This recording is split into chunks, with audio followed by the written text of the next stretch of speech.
Dongeng unik. Saya ucapkan puji syukur karena saya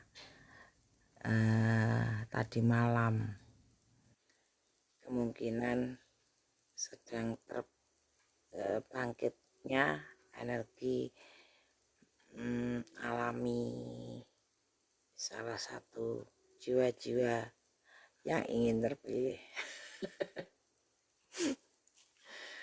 Saya tadi malam bermimpi ada semacam hewan terbang sebesar lalat agak besar sedikit lah bentuknya, tapi seperti kumbang, seperti kuangwung,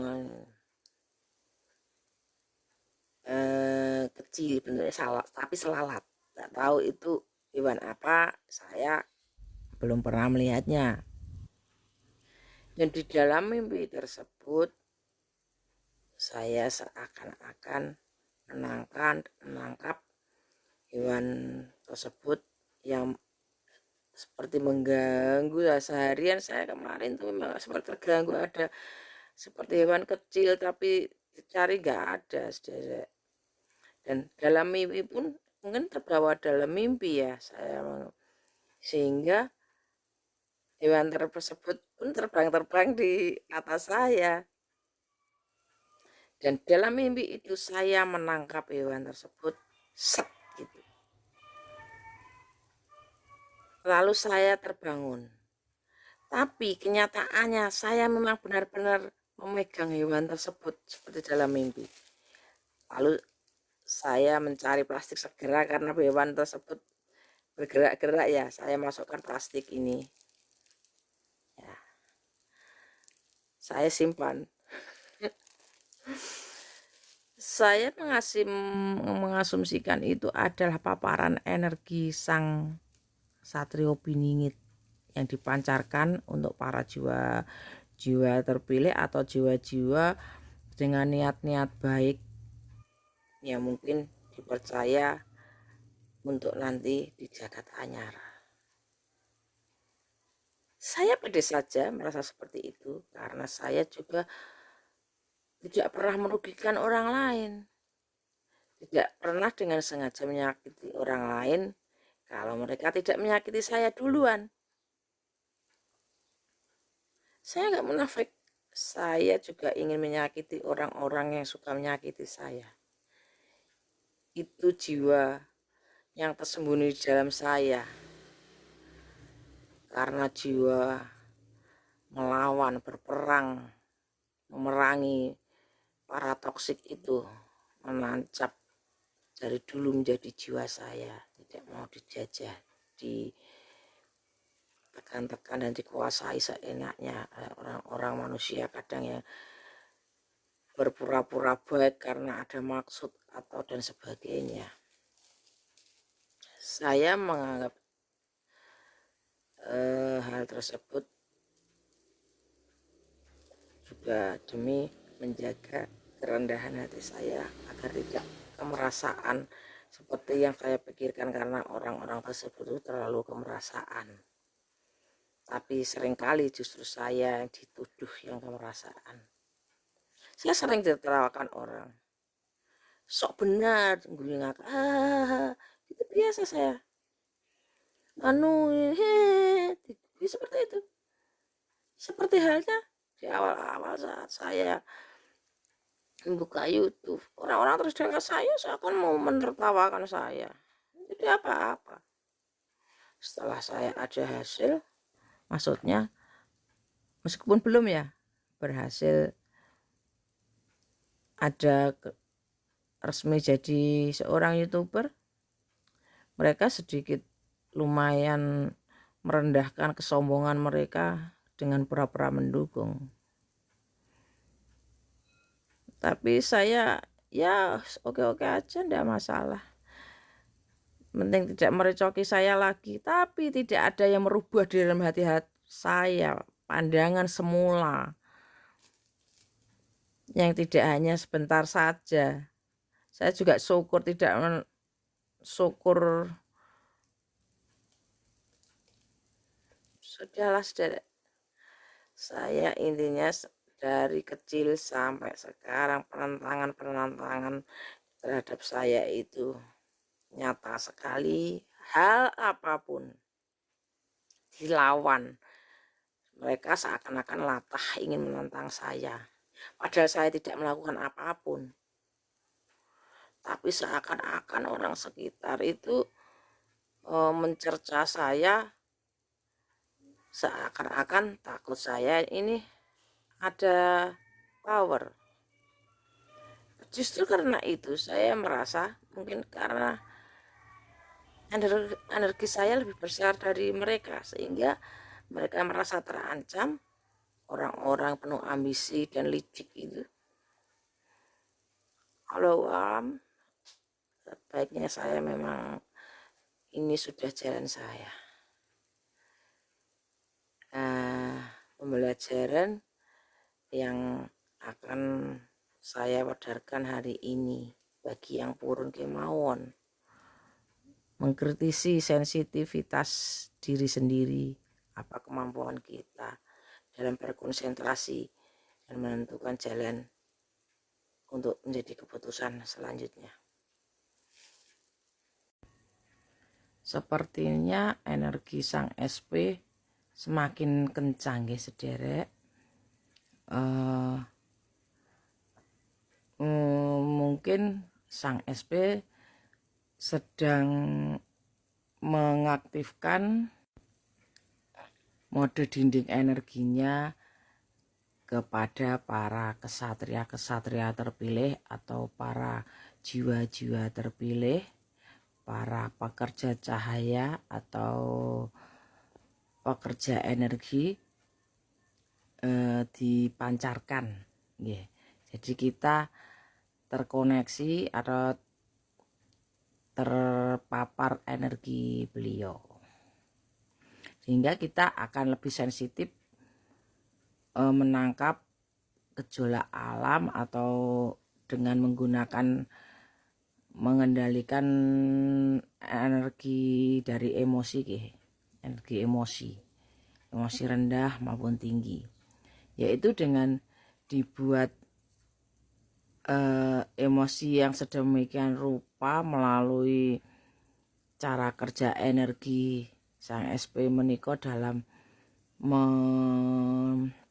merasuki kita atau merasuk ke dalam jiwa kita, itu melalui orang-orang terdekat kita, mungkin ya orang yang paling dekat terutama, itu akan membuat kita emosi, semakin emosi. Biasanya menurut yang saya serap,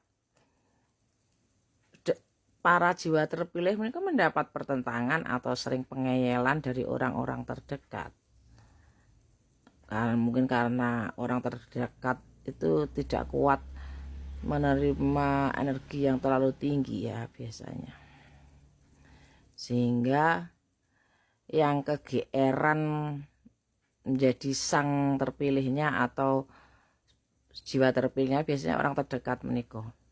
Jadi salah GR, misalkan memang dibuat begitu, yang GR merasa kesatria biasanya di orang-orang sekitarnya, pengaruhnya seperti itu.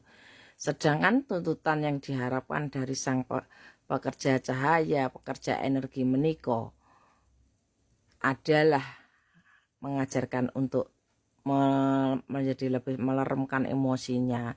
Karena jika seorang pekerja energi meredam emosinya, yang terjadi adalah energi tersebut terlempar keluar, sehingga terjadi semacam ada angin yang kencang, sedikit gempa-gempa. Itu karena para jiwa pekerja energi meredam emosinya di dalam batin, sehingga berefek pada alam.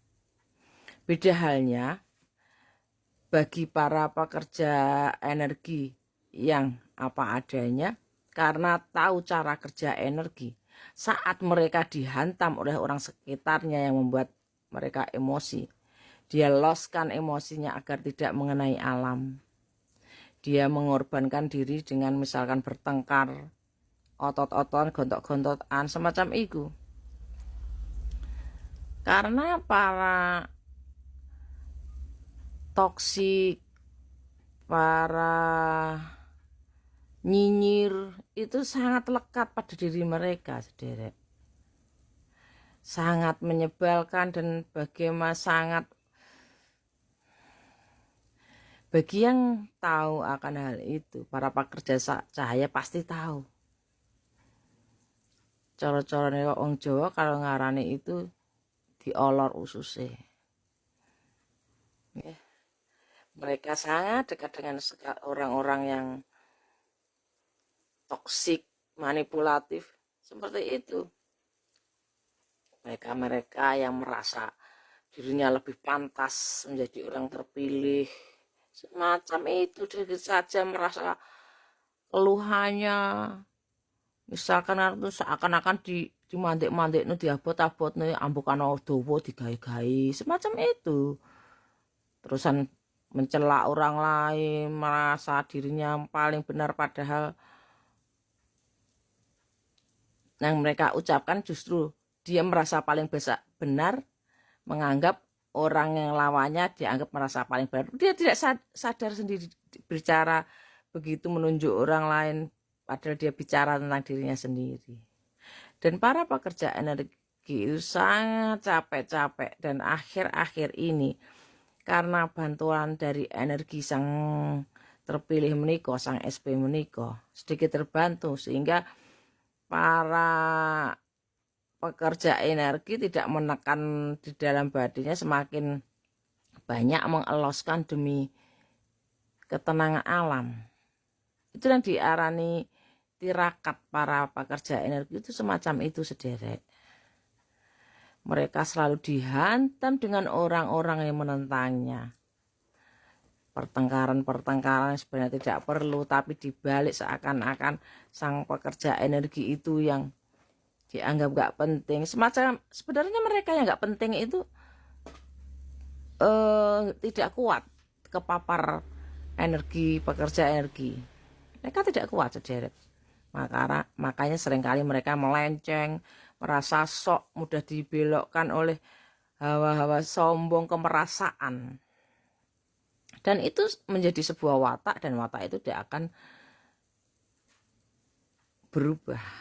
Saya mempelajari itu tidak setahun 2 tahun, sederek. Saya benar-benar mempelajari dari orang terdekat saya yang menurut saya sangat toksik buat saya, merugikan buat saya, dan selalu membuat saya tertekan, merasakan ketidakcocokan, tidak nyaman, karena saya menyadari betul ini bukan tempat saya, tapi saya tidak ada jalan keluar. Semacam itu sudah biasa bagi para jiwa terpilih, terpaksa, tidak gak duwe jalan, dibuntoni, memang benar-benar buntoni, memang tidak bisa. Kita dituntut untuk diam, menerima, tidak ada jalan, semakin dikuras energinya, diaduk-aduk emosinya, semacam itu. Saya berperang dengan hawa semacam itu yang selalu menentang saya itu berpuluh tahun, sederek. Saya dituntut untuk menerima dengan kondisi seperti itu, dengan tulus ikhlas, tidak menceritakan kepada siapa-siapa, karena tuntutan kita adalah meredam emosi, mengumpulkan emosi, diredam menjadi sebuah kekuatan, kemudian nanti dihembaskan secara bersamaan bersama para kesatria di Nusantara ini, para jiwa-jiwa terpilih yang jumlahnya itu tidak banyak. Dan para pekerja energi meniko, para pekerja bekerja sama dengan para pekerja cahaya, diecer-ecer, sulit diketemukan. Dan energi para terpilih meniko sebenarnya itu menguntungkan bagi alam sekitar. Misalkan bisa emosi para jiwa terpilih ini, emosinya jika keluar itu energi kemarahannya itu mengandung ion-ion yang menguntungkan bagi alam sekitar dan orang-orang sekitarnya. Misalnya penyembuhan sekitar jiwa terpilih menikah, kesehatan, diberi kesehatan. Kesehatan tidak melulu yang sesirkel atau sevibrasi, tapi bagi para penantangnya juga ikut merasakan keuntungan, karena itulah mereka yang kegeeran, yang merasa bahwa mereka lah yang pantas, padahal mereka tanpa melakukan ujian atau tirakat yang berat, tapi mereka merasa seakan-akan termenderita sedunia. Mereka lah yang terhebat karena bisa menanggulangi masalah, mereka jadi penanggungnya seperti itu. Padahal itu penamakannya saja, saudara. Kebenarannya mereka hanyalah orang-orang toksik, manusia toksik yang memanfaatkan keadaan dan memanfaatkan energi para jiwa terpilih. Begitu, saudara. Mugi-mugi berguna bagi semua. Dan selebihnya kita serahkan pada kekuasaan alam dan Gusti Allah. Rahayu.